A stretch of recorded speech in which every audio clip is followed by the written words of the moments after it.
Pittsburgh Steelers fans, welcome back to Blitzburgh Squad. I'm Wesley Seeley, joined with Shane Smith. It's week 4. We got the Jets at Pittsburgh. Dude, How you feeling? I don't know. I just don't. I don't know.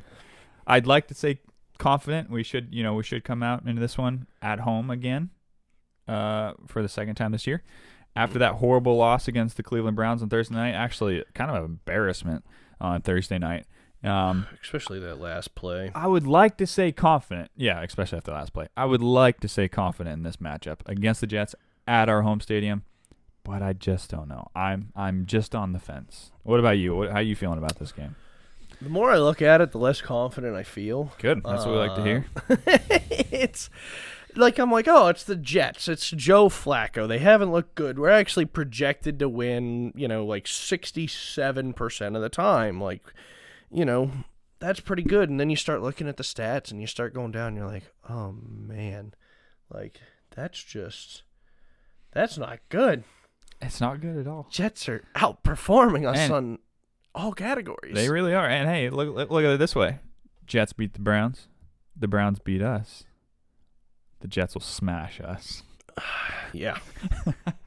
Isn't that how it works?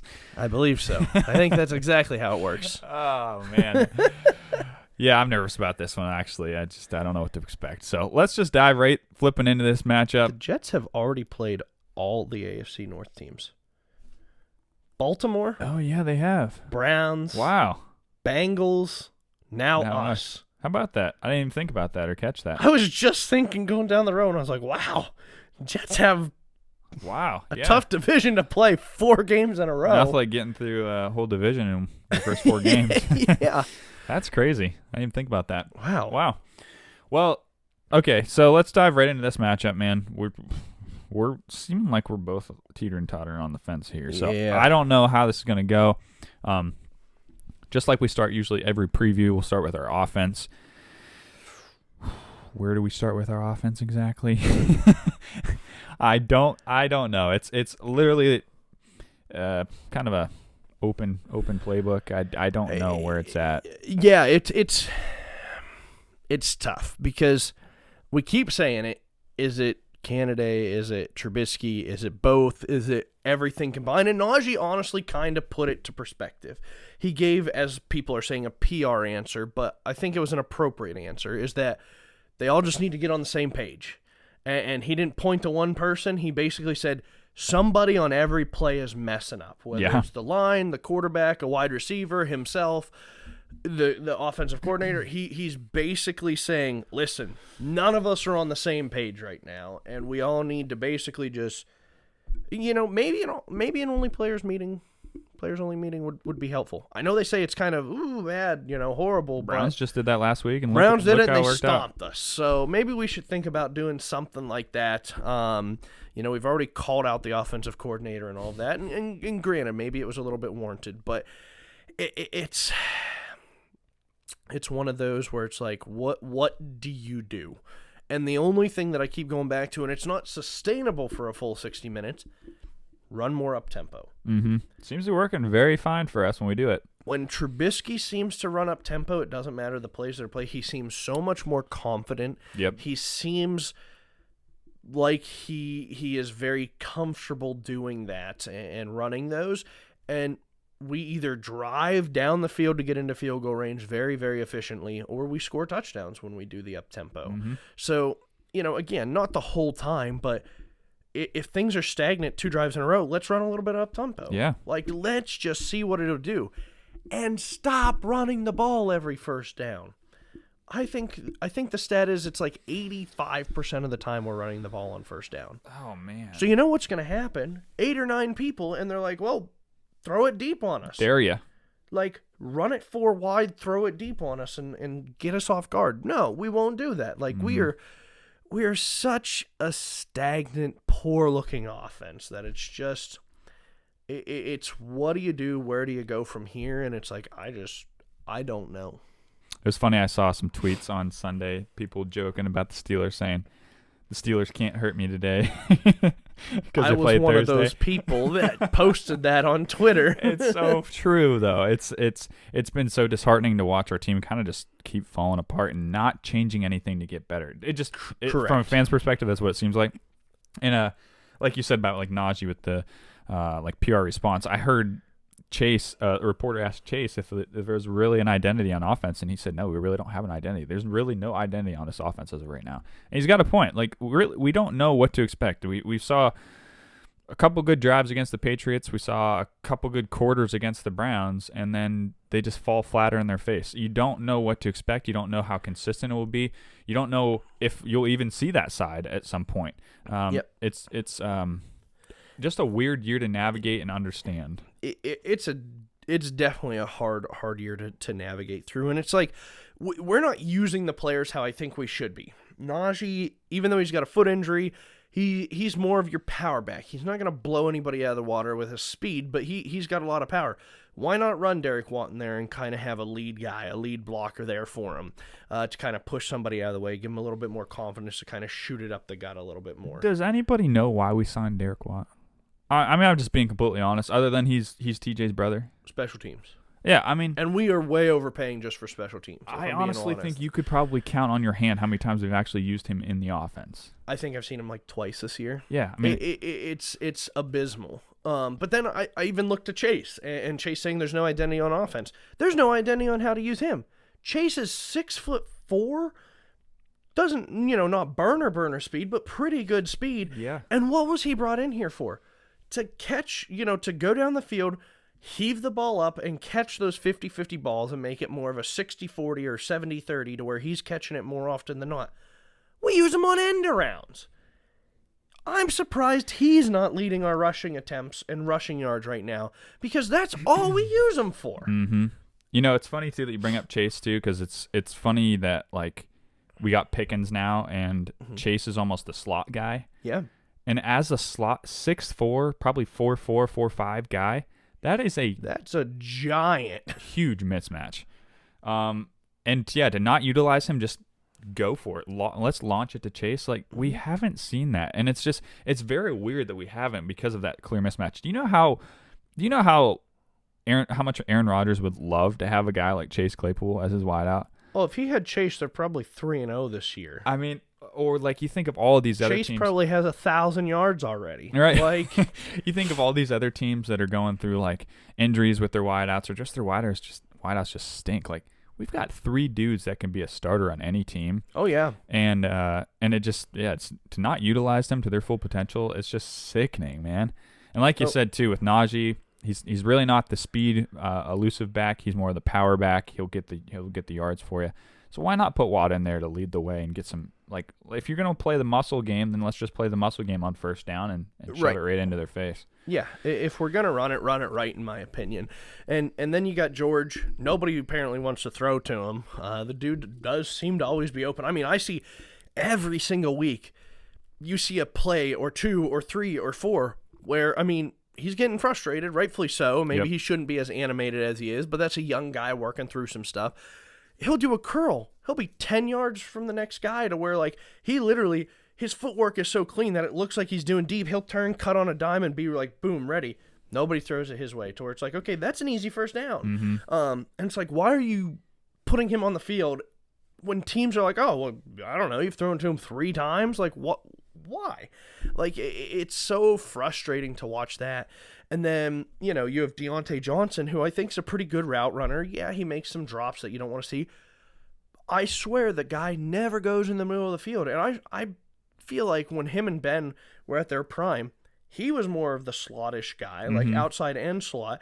He'd run those slants right in the middle. Ben would just have to dump a 3 or 4 yard pass, and Deontay would do the rest, and he'd use his burners and drop it for a 20, 25-yard gain. I seen week 2, I think it was 25 routes that DJ ran. Every single one of them were out to the sidelines. Outside numbers. And at the numbers outside. You cannot utilize him like that. That's not 100% what he's meant for. Nope. It's stupid. Like, definitely a lot on play calling, definitely a lot on people and what they're looking at, and it's just all across the board, it's just pitiful to watch. It's annoying, yeah. I mean, yeah, just being like misutilized. All the wideouts are. Mm-hmm. I even think like Najee and Jalen Warren, just how they're being used in the offensive running game, because our line is progressively getting better, and it's weird to not point the finger at them this year, but they're progressively getting better. Like, let them build the confidence, and if you're going to stick with the running game, then let's try to do it maybe on second down, and not like when the easy like first down call is made, or the first down play is made. Yeah, it's just weird. I'm really hoping that, I would love to say I'd hope to see Mitch just take that extra step, see the field better, just calm down a little bit, go through your progressions, and actually find your guys. We talked about this last week on our recap for the Browns game. He was actually pushing the ball down the field in that game, and that's when you started to see the offense started to catch rhythm, though, in that first half. Keep putting the ball down the field. You've got the weapons. You got the guys to do it. Just keep doing it. Don't play scared. He's playing scared too much, and that's how he got to himself in that second quarter, I think, of the Browns game. Exploit the matchup. And so, to me, an exploited matchup, and maybe it's not, and maybe he'll prove he's not, but I would assume it's going to be number one corner on our number one wideout, so Deontay Johnson, probably Sauce Gardner. Yeah. And Gardner's played well. He's one of the top-ranked rookies, but he's made some mistakes. And I was reading some things where it said miscommunication and things like that were a big problem for him in the safeties, to where it was allowing people to get burned. You know, Jamar Chase ended up getting a touchdown, and a few other things like that have occurred, to where, why don't we try to exploit that? They said Sauce likes to talk a whole bunch, and that's causing miscommunications, whether it is or not. Look at Deontay Johnson if you see that Sauce is getting way, way too cocky, and see if we can't make him, kind of be put in his place. Yeah. No, you're right. I that is going to be a big matchup to watch, I think, in this matchup. Sauce has looked really pretty solid so far. But like you said, yeah, with communication issues, you never know what that's going to come to bite you. And if he's going to be talking and chattering the whole game to Deontay, I hope that means Pickens, or maybe that does mean Deontay gets open. If not, Pickens and Claypool, Freiermuth, those guys should see some targets, I hope. So if Sauce does his thing, which no disrespect to him, he's a solid corner, but he's got to do his part, and he's got to have his hands full with DJ, because DJ's a heck of a route runner. Moving over to the defense. So defensively, a weird game, because everybody's kind of pointing the fingers at defense last week, which I truthfully, I don't think that's the right thing to do in that matchup. I think they can absorb some of the blame, because we can't just say they can be held blameless. But we talked about them being on the field so much, and what he's supposed to do at that point, especially when you're just getting run, right. and a good rushing attack too at that. Right. Physical runners. They're coming into a game here where we talked about, is it going to be Joe Flacco? Is it going to be Zach Wilson? Who do you got a game plan for? You've also got a game plan for guys like Garrett Wilson. And then the two guys that are top of my mind is Michael Carter and Breece Hall, the two runners for them. Absolutely. Solid this year. I don't know, man. I'm almost more concerned about the running game at this point in time, more than I am about Garrett Wilson in the passing game, especially with the Flacco thing up in the air. Right. I'm nervous about both, but running definitely a little bit more. I'm hoping that Thursday night game and some time off helped our defense get some rest, because I was looking, our defense was on the field another 71 plays against the Browns. That puts them up to like 240 plays plus on the year. That's 80 plays a game is what they're averaging right now. Ugh. That's unsustainable to be able to have any hope. And I mean, when you look and we ran 55 plays, like that 16 play difference is huge for a defense. Especially since they came off so many snaps the week before. Certainly. So many snaps the week before, short time. And I mean, even time of possession. Browns had 36 minutes. Steelers had 23 minutes. And so it's... Our defense is gassed. I'm hoping that little break helped them to where maybe we'll come back a little bit rejuvenated. Hopefully being able to stop that run, make it a point to stop that run with Joe Flacco being at the helm there. Hopefully it's not 2012 Joe Flacco. Yeah, well, 2011 Joe Flacco. It would, if anything, it's going to be a ex-Ravens player that kind of does us in. So, wouldn't surprise me. But it's one where they have a nice 1-2 punch with Carter and Brees Hall. Brees Hall seems to be being able to catch it out of the backfield. I know he scored a touchdown off of that, and they seem to be kind of utilizing that 1-2 punch very, very well to where they could gas us and they could continue to run plays and do chunk yards and stuff like that. Wilson makes me nervous, though, just for the simple fact that I'm assuming Akello is going to be on him. Akello came off a bad game. Well, he's dealing with the hamstring injury too, so we don't even know if he's cleared to play this week. Oh boy. So that'd probably put Levi. I would think Levi or Cam. I'd actually probably feel a little bit more comfortable if Levi was on him. Sometimes rather I think Akello, or yeah. rather than Cam. Both. Okay. I think Cam does a lot better in the slot. I think that's where he needs to be utilized the most. I agree. Levi just seems like maybe not upper echelon, but like his height and his ceiling are more consistent than Akello's. Akello can be top tier and look great, but then when he's bottom, like he's getting burned, and Amari absolutely torched him. Man, made him look bad. To where Garrett, I've seen some of his quick movement with his feet, some of his footwork, things like that. He looks every bit of why they drafted him when they did. To where if Akello plays and he's on him, I'm a little bit more concerned than if Levi's on him, and hopefully Minkah if Minkah plays, we'll get into that a little bit, but if Minka's playing, is kind of shadowing over to that side as well. Right. Because I don't know who else they have as their wideout targets, honestly, other than Garrett Wilson, that CJ Uzomah as their tight end. They have Braxton Berrios still? Braxton Berrios, I believe, is still on the team. Why can I not think of the one guy? He used to be a Titan that played for him. Let me pull up their roster here real quick. Oh, Davis? Yes, Corey Davis. Yeah, Corey Davis, you're right.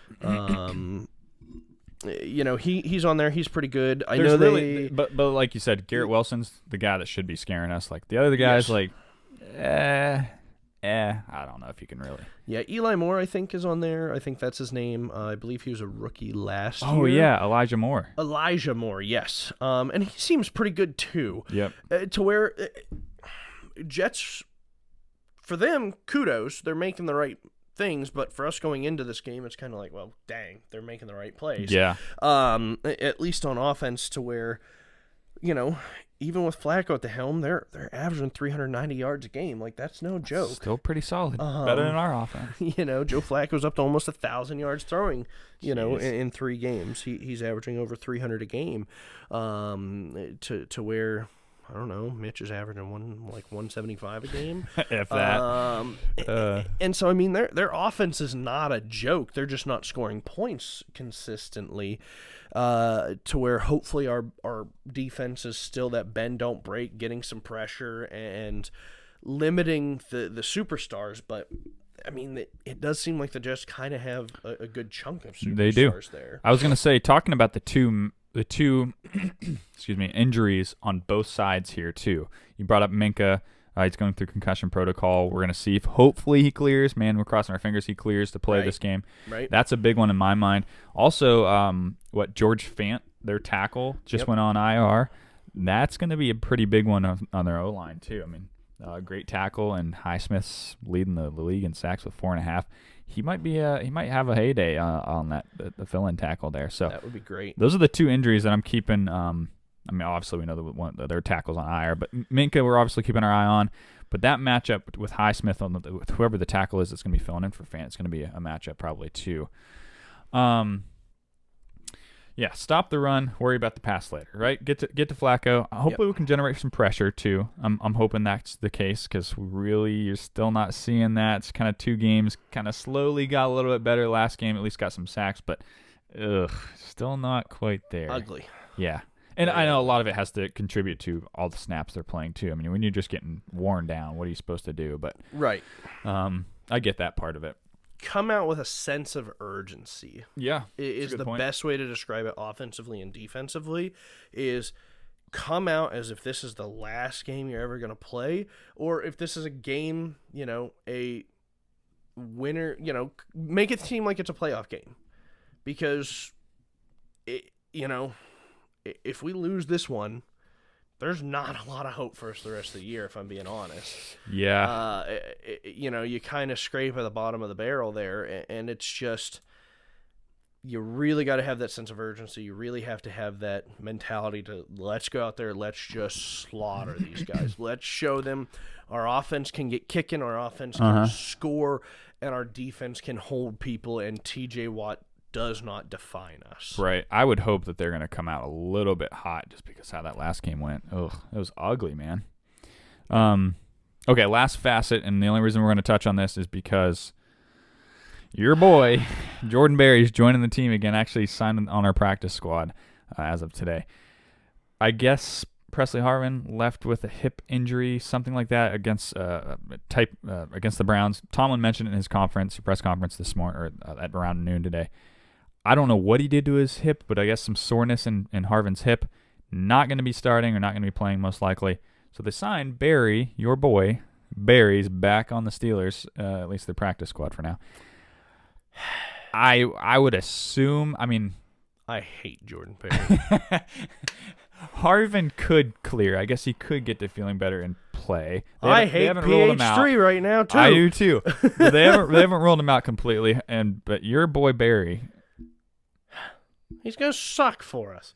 He's going to do exactly what Presley Harvin's doing, because Presley Harvin learned how to punt from Jagoff McGee, Jordan Berry. Because it's like, yeah, I'll boom a 70-yarder, get you all excited, and be like, man, maybe with this guy. And then he'll shank one for 25 yards. They are pretty similar, though. I don't know if we have a curse and what we need to do to fix this curse of punters, because holy freaking crap. We have gone through punters, haven't we? It's been bad. I'll do whatever we have to get this curse to be broken, because dear Lord Almighty. I know. It's like you couldn't have found somebody different. I understand Barry knows and he's familiar, but Bills, listen, they did have a butt punt over the weekend, but the Bills lost a draft pick punter for a very good reason for what he did. And their backup punter performs better than PH3 and Jordan Berry ever did for us. Should we rub it in with Carlos Waitman, punter? Looking like he deserves that $250 million that Russ got? Russ better be paying him. No kidding, man. He looked solid for the Broncos, and he was just punting on our team last year, remind you. It was horrible. Our special teams already gets an F. Yeah. Berry plays, it's an F. I'm sorry, boss. If you make 12 for 12, it's F. Let's entertain this, though, real quick. What if he comes in and plays better than Harvin, plays more consistent, makes better consistent punts? He's only going to do that till winter hits. I know, you're right. When the snow flies, does it change your mind at all, though? No. No? Okay. I've seen too much of him. Get him out of here. I thought he was gone for good when he went, what was it, Vikings? Vikings, yeah. They didn't like him either, I guess. Surprise, surprise. I just had to bring that up for you. Jagoffs. Yeah, I think, though, like you mentioned just a little bit ago, I'm looking at this, hopefully the Steelers are looking at this as a must-win game. I think if you drop this game, that's 3 games in a row you're going to drop. You're going to drop to 1-3 at that point. And then that stretch we've talked about, what is it? Bills? Dolphins? Tampa Bay. Oh, yeah, Bills, Bucks, Dolphins, Eagles. Bye. Yeah, that's right. That is a horrible stretch. Brutal teams, brutal defenses with competent offenses, or Tom Brady, who has historically killed us. Mm-hmm. Must win to be 2-6 heading into the bye. Wow, when you paint it like that.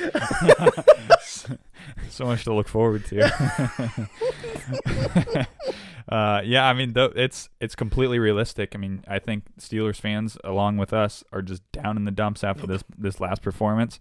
And rightfully so, though. I mean, it was a bad performance. The past 2 games have been pretty bad. Rough. We've got only better opponents incoming. Like we just said, on that stretch is going to be really bad. The Jets is your last game that's, without a doubt, winnable. I mean, these other ones, anything can happen in the league. We've seen it. We know we can fight these teams. But the Jets, we're like down here on the lower level. The Jets are somewhere down with us. I don't know if they're above us or below us, but bottom 5, Jets better be like bottom 2. Yeah, they're down there, and they've got Flacco. I mean, we've got every reason to win this game coming into our stadium. We should be able to take care of business. I'm not confidently saying that we will, but They should be treating this as a must-win game, man. Tomlin made it seem really weird on his conference though today, his press conference. He was just like, "Yeah, well, they're expecting to get back to business. Nobody was happy. We were all hacked off about the performance and the loss on Thursday night." It's like, I hope you've got a real sense of urgency in that locker room, because this press conference is not making me feel like it. Yeah, not making you want to run through a brick wall. No, he was. I'm sure year. he'll get his players ready to roll, but man, I hope they show it on the field. Well, how do you have this game going? What do you want? My bold prediction, my score prediction first? Let's go score, and then we'll go bold. Okay. I think maybe your score is bold. Yeah, it probably is. I've got the Steelers winning, so I guess it is kind of bold. I've got them winning, but very narrowly. I think they do take the win in this one. I think it will be probably closer than maybe a lot of people think, at least on the surface. I think Steelers take it, but I think it's 20-16 Steelers. Keep it close. Probably be a scare at the end of the game. Flacco gets the ball one last time in his hands. That's how we like to do it. They'll drive down the field, and then something will happen and all that. So, okay. What about you? What do you got? I have 2 score predictions. Okay. If Minkah plays, Steelers win 17-14. Minkah doesn't play, Steelers lose 17-14. This or that, huh? I fully believe a 3-point swing is very feasible, whether Minkah plays or doesn't play, because that would be number 1 and number 2 down, and then potentially our number 1 corner not playing. That's a tall task for any defense, even having a little bit of a break. I would assume Norwood steps in for him. I would hope. Trey Norwood? I'd trust him to do it. Yeah, I would too. I mean, not as good as Minkah, obviously, but clone Terrell Edmonds and have 2 Terrell Edmonds out there. That'd be great. Yeah. Terrell, I mean, no diss on Terrell. He's played solid this year, but last week wasn't his week. No. Bold prediction. All right, so bold prediction. I don't even remember what I went for last week. Defense, offense. I'm just going to throw one out there. Doesn't matter anymore. It doesn't. They're all bold at this point. Steelers offense scores a touchdown. There's my bold prediction.